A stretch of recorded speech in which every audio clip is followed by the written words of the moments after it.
Friends welcome back to our channel wealthy life. 24 June 2021 trading സെഷനിൽ നമ്മൾ focus ചെയ്യേണ്ട പ്രധാനപ്പെട്ട സ്റ്റോക്കുകളും ആ സ്റ്റോക്കുകൾ റിലേറ്റഡ് ആയിട്ടുള്ള റീസെൻറ്റ് ന്യൂസ് അപ്ഡേറ്റുമാണ് ഇന്നത്തെ വീഡിയോ വഴി കവർ ചെയ്യുന്നത്. വെൽത്തി ലൈഫ് എന്ന ചാനൽ നിങ്ങൾ ആദ്യമായാണ് വിസിറ്റ് ചെയ്യുന്നതെങ്കിൽ ചാനൽ ദയവായി സബ്സ്ക്രൈബ് ചെയ്യുക for getting instant stock recommendation and regular market update. ചാനലിൻ്റെ സൈഡിൽ നിന്നും സ്വിംഗ് ട്രേഡിന് ആവശ്യമായ അഡീഷണൽ ഇൻസൈറ്റ്സ് ലഭിക്കുന്നതിന് വേണ്ടി ജോയിൻ ബട്ടൺ എന്ന ഓപ്ഷൻ കൺസിഡർ ചെയ്യാവുന്നതാണ്. ഇന്നത്തെ ട്രേഡിംഗ് സെഷനിൽ Q4 result point of view നമ്മൾ ഫോക്കസ് ചെയ്യേണ്ട പ്രധാനപ്പെട്ട കമ്പനികളാണ് ONGC, Ashok Leyland, Bodal chemicals, Everest Kanto cylinder, future supply chain solutions, Mishra Dhatu Nigam, Mudra financial service, PTC India, tech solutions എന്നീ കമ്പനികൾ.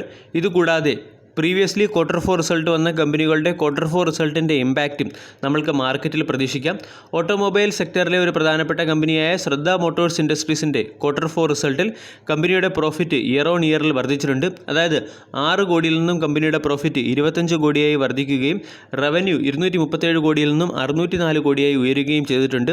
ഇതോടൊപ്പം തന്നെ ഈ company kinetic green energy and power solutions എന്ന കമ്പനിയുമായി ചേർന്ന് ഒരു ജോയിൻറ്റ് വെഞ്ചർ ആരംഭിക്കാനുള്ള ശ്രമം തുടങ്ങുകയും ചെയ്തിട്ടുണ്ട്. ആൻഡ്രൂ യൂൾ ആൻഡ് കമ്പനിയുടെ Q4 റിസൾട്ടിൽ കമ്പനിയുടെ ലോസ് ഇയർ ഓൺ ഇയറിൽ ഡിക്ലൈൻ ആയിട്ടുണ്ട്. അതായത് 2020 Q4 30 കോടി രൂപയുടെ ലോസ് ആയിരുന്നു കമ്പനി ജനറേറ്റ് ചെയ്തത്. ഇപ്പോൾ കമ്പനി 16.56 കോടി രൂപയുടെ ലോസാണ് റിപ്പോർട്ട് ചെയ്തിരിക്കുന്നത്. റവന്യൂ 41.9 കോടിയിൽ നിന്നും 57.9 കോടിയായി വർദ്ധിച്ചിട്ടുണ്ട്. ആൾ കാർഗോ ലോജിസ്റ്റിക്സിൻ്റെ Q4 റിസൾട്ട് പരിശോധിക്കുകയാണെങ്കിൽ കമ്പനിയുടെ പ്രോഫിറ്റിൽ ഒരു വലിയ ഇടിവ് കാണാൻ സാധിക്കും. അതേസമയം റവന്യൂ ഉയരുകയും ചെയ്തിട്ടുണ്ട്. 2020 Q4 കമ്പനിയുടെ പ്രോഫിറ്റ് 54 കോടിയായിരുന്നു. ഇപ്പോൾ അത് ഇടിഞ്ഞ് 5 കോടിയായി കുറഞ്ഞിട്ടുണ്ട്. റവന്യൂ പരിശോധിക്കുകയാണെങ്കിൽ 1870 കോടിയിൽ നിന്ന് 3349 കോടിയായി വർദ്ധിച്ചിട്ടുണ്ട്. സ്പെഷ്യാലിറ്റി റെസ്റ്റോറൻറ്റിൻ്റെ Q4 റിസൾട്ടിൽ കമ്പനി ഒരു ലോസ് മേക്കിംഗ് സ്റ്റാറ്റസിൽ നിന്നും പ്രോഫിറ്റ് മേക്കിംഗ് സ്റ്റാറ്റസിലേക്ക് മാറിയിട്ടുണ്ട്. 2020 Q4 ഈ കമ്പനി 37 കോടി രൂപയുടെ ലോസ് ആയിരുന്നു റിപ്പോർട്ട് ചെയ്തത്. ഇപ്പോൾ കമ്പനി 8 കോടി രൂപയുടെ പ്രോഫിറ്റാണ് റിപ്പോർട്ട് ചെയ്തിരിക്കുന്നത്. റവന്യൂ പരിശോധിക്കുകയാണെങ്കിൽ റവന്യൂ 75 കോടിയിൽ നിന്നും ഡിക്ലൈൻ ചെയ്ത് 65 കോടിയായി മാറിയിട്ടുണ്ട്. MBL ഇൻഫ്രാസ്ട്രക്ചർ എന്ന കമ്പനിയുടെ Q4 റിസൾട്ട് പരിശോധിക്കുകയാണെങ്കിൽ കമ്പനി പ്രോഫിറ്റ് മേക്കിംഗ് എന്ന സ്റ്റാറ്റസിൽ നിന്നും ലോസ് മേക്കിംഗ് എന്ന സ്റ്റാറ്റസിലേക്ക് മാറിയിട്ടുണ്ട്. 2020 Q4 ഈ കമ്പനി 289 കോടി രൂപയുടെ പ്രോഫിറ്റ് ആയിരുന്നു ജനറേറ്റ് ചെയ്തത്. ഇപ്പോൾ കമ്പനി 58 കോടി രൂപയുടെ ലോസ് ആണ് ജനറേറ്റ് ചെയ്തിരിക്കുന്നത്. HCCയുടെ Q4 റിസൾട്ട് പരിശോധിക്കുകയാണെങ്കിൽ കമ്പനിയുടെ നെറ്റ് പ്രോഫിറ്റിൽ 50% ഇടിവും റവന്യൂവിൽ ഒരു ഫ്ലാറ്റ് റെസ്പോൺസും എബിറ്റയിൽ 54% ഇടിവുമാണ് കാണാൻ സാധിച്ചത്. കമ്പനിയുടെ പ്രോഫിറ്റ് 157 കോടിയിലേക്ക് ഇടിഞ്ഞിട്ടുണ്ട്. അതുപോലെ തന്നെ വിവിധ കമ്പനികളിലെ സ്റ്റേക്ക് അക്വിസിഷൻ റിലേറ്റഡ് ആയിട്ടുള്ള ന്യൂസ് അപ്ഡേറ്റിലേക്ക് കടക്കാം. ഓർക്കിഡ് ഫാർമയുടെ പ്രൊമോട്ടർ കമ്പനിയിലുള്ള 32 ലക്ഷം ഷെയറുകൾ സെൽ ചെയ്യുകയാണ്. OFS വഴിയുള്ള ഒരു സെല്ലിംഗ് ആണ് ഇവിടെ നടക്കുന്നത്.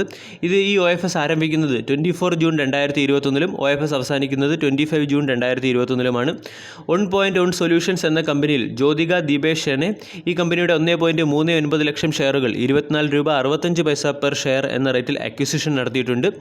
P5 ഏഷ്യ ഹോൾഡിംഗ് ഇൻവെസ്റ്റ്മെൻറ്റ് എന്ന മൗറീഷ്യസ് ബേസ്ഡ് കമ്പനി UFO മൂവീസിൻ്റെ 21 ലക്ഷം ഷെയറുകൾ NSEയിൽ 92 രൂപ 55 പൈസ എന്ന റേറ്റിലും അതുപോലെ തന്നെ 5.4 ലക്ഷം ഷെയറുകൾ BSEയിൽ 92 രൂപ 40 പൈസ എന്ന റേറ്റിലും സെൽ ചെയ്തിട്ടുണ്ട്. വിസ ക്യാപിറ്റൽ പാർട്ണർ എന്ന കമ്പനി UFO മൂവീസിൻ്റെ 2.5 ലക്ഷം ഷെയറുകൾ 95 രൂപ 70 പൈസ പെർ ഷെയർ എന്ന റേറ്റിൽ അക്വിസിഷൻ നടത്തിയിട്ടുണ്ട്. ഹോൺബിൽ ഓർക്കിഡ് ഇന്ത്യ ഫണ്ട് എന്ന കമ്പനി ന്യൂറേക്കയുടെ 1,95,000 ഷെയറുകൾ 1549 രൂപ പെർ ഷെയർ എന്ന റേറ്റിൽ അക്വിസിഷൻ നടത്തിയിട്ടുണ്ട്. East spring investment India infrastructure എന്ന കമ്പനി സ്റ്റാർലോഗ് എൻ്റർപ്രൈസസിൻ്റെ 3,17,000 ഷെയറുകൾ 11 രൂപ 43 പൈസ പെർ ഷെയർ എന്ന റേറ്റിൽ സെൽ ചെയ്യുകയും സുബ്രത കുമാർ സാവു ഈ കമ്പനിയുടെ 2,07,000 ഷെയറുകൾ 11 രൂപ 82 പൈസ പെർ ഷെയർ എന്ന റേറ്റിൽ അക്വിസിഷൻ ചെയ്യുകയും ചെയ്തിട്ടുണ്ട്. വിജയ് മല്യയുടെ യുണൈറ്റഡ് ബ്രിവറീസിലുള്ള stake holding enforcement director sell ചെയ്തിട്ടുണ്ട്. ഏകദേശം 4 കോടിക്ക് അടുത്തുള്ള സ്റ്റേക്ക് സെയിലാണ് ഇവിടെ നടന്നത്. ഈ സ്റ്റേക്ക് സെയിൽ ഹെയ്ൻഗൻ ഇൻ്റർനാഷണൽ എന്ന കമ്പനിയാണ് അക്വിസിഷൻ നടത്തിയത്. ഓരോ ഷെയറിൻ്റെയും വില 1471 രൂപ പെർ ഷെയർ എന്ന റേറ്റിലുള്ള അക്വിസിഷനാണ് നമ്മൾക്കിവിടെ കാണാൻ സാധിച്ചത്. Fund raising point of view ഇന്ന് നമ്മൾ ഫോക്കസ് ചെയ്യേണ്ട ഒരു പ്രധാനപ്പെട്ട സ്റ്റോക്കാണ് യുക്കോ ബാങ്ക്. യുക്കോ ബാങ്കിൻ്റെ board of directors tier 2 capital 500 കോടിയായി ഉയർത്തുന്ന ഒരു തീരുമാനത്തിന് അപ്രൂവൽ നൽകിയിട്ടുണ്ട്. അതുകൂടാതെ ഇന്ന് മാർക്കറ്റിൽ നമ്മൾ ഫോക്കസ് ചെയ്യേണ്ട ഏറ്റവും മേജർ ഇവൻറ്റ് റിലയൻസിൻ്റെ AGM തന്നെയാണ്. പ്രീവിയസ് ഹിസ്റ്ററി നമ്മൾ നോക്കുകയാണെങ്കിൽ റിലയൻസിൻ്റെ AGM ദിവസങ്ങളിൽ മാർക്കറ്റിൽ വളരെയധികം വോളറ്റിലിറ്റി കാണാൻ സാധിക്കും. അതോടൊപ്പം തന്നെ ഇന്ന് വീക്കിലി എക്സ്പയറി ദിവസം കൂടിയാണ്. പൊസിഷൻസ് റോൾ ഓവർ ഉണ്ടാകാനുള്ള സാധ്യത വളരെ കൂടുതലാണ്. അതുകൊണ്ട് ഇന്ന് മാർക്കറ്റിൽ നമ്മൾക്ക് വളരെയധികം വോളറ്റിലിറ്റി പ്രതീക്ഷിക്കാവുന്നതാണ്. PSU സെക്ടറിലെ പ്രത്യേകിച്ചും ബാങ്കിങ് സ്റ്റോക്കുകളെല്ലാം ഇന്നത്തെ ദിവസം നമ്മൾ ഫോക്കസ് ചെയ്യേണ്ടതായിട്ടുണ്ട്. അതിനുള്ള പ്രധാനപ്പെട്ട കാരണം അസറ്റ് മോണിറ്റൈസേഷൻ റിലേറ്റഡ് ആയിട്ടുള്ള ചില ന്യൂസ് ഇന്ന് ഉണ്ടാകാനുള്ള സാധ്യതയുണ്ട്. കൂടാതെ ഇന്നലത്തെ ട്രേഡിംഗ് സെഷനിൽ നമ്മൾ ഡിസ്കസ് ചെയ്തതാണ് BEL എന്ന കമ്പനിയെ, അതായത് ഭാരത് ഇലക്ട്രോണിക്സ് ലിമിറ്റഡ് എന്ന കമ്പനി. ഭാരത് ഇലക്ട്രോണിക്സ് ലിമിറ്റഡിൻ്റെ Q4 result point of view ആയിരുന്നു ഇന്നലത്തെ ട്രേഡിംഗ് സെഷനിൽ നമ്മൾ ഈ സ്റ്റോക്കിനെ ഫോക്കസ് ചെയ്ത്. സ്റ്റോക്കിൽ നമ്മൾക്ക് ഇന്നലെ വളരെ വലിയ ഒരു റാലി കാണാൻ സാധിച്ചു. റാലിക്ക് പിന്നിൽ ഏറ്റവും പ്രധാനപ്പെട്ട കാരണം BEL എന്ന കമ്പനി ലിഥിയം അയോൺ പ്ലാന്റ് ഇന്ത്യയിൽ ഇന്ത്യയിൽ ഇൻകോർപ്പറേറ്റ് ചെയ്യുന്നതിന് വേണ്ടി ഒരു പാർട്ട്ണർ കമ്പനിയെ സെർച്ച് ചെയ്യുന്നു എന്നുള്ളൊരു ന്യൂസ് വന്നതുകൊണ്ടാണ് നമ്മൾക്ക് BEL എന്ന സ്റ്റോക്കിൽ ഇന്നലെ നല്ലൊരു പ്രൈസ് മൂവ്മെൻറ്റ് കാണാൻ സാധിച്ചത്. അതോടൊപ്പം തന്നെ കമ്പനിയുടെ Q4 റിസൾട്ടിൻ്റെ ഇമ്പാക്റ്റും സ്റ്റോക്കിലുണ്ടായിരുന്നു. ഇന്നത്തെ ട്രേഡിംഗ് സെഷനിൽ നമ്മൾ സിമൻറ്റ് സെക്ടറിലെ സ്റ്റോക്കുകളെല്ലാം പ്രത്യേകമായും ഫോക്കസ് ചെയ്യണം. കാരണം സിമൻറ്റ് ബാഗുകൾക്ക് അല്ലെങ്കിൽ സിമൻറ്റ് ചാക്കുകൾക്ക് 25 രൂപ എന്ന റേറ്റിൽ ഒരു കുറവുണ്ടാകാൻ പോവുകയാണ് എന്നുള്ളൊരു ന്യൂസ് മാർക്കറ്റിൽ സർക്കുലേറ്റ് ആകുന്നുണ്ട്. അതിൻ്റെ ഇമ്പാക്റ്റ് സിമൻറ്റ് സ്റ്റോക്കുകളിൽ നമ്മൾക്ക് കാണാൻ സാധിക്കും. ഇതിൻ്റെ ഓപ്പോസിറ്റ് ഇമ്പാക്റ്റ് ഇൻഫ്രാസ്ട്രക്ചർ സ്റ്റോക്കുകളിലും നമ്മൾക്ക് ശ്രദ്ധിച്ചാൽ കാണാൻ സാധിക്കുന്നതായിരിക്കും. വർദ്ധമാൻ സ്പെഷ്യൽ സ്റ്റീൽ ലിമിറ്റഡ് എന്ന കമ്പനിയെയും ഇന്നത്തെ ട്രേഡിംഗ് സെഷനിൽ നമ്മൾ ഫോക്കസ് ചെയ്യണം.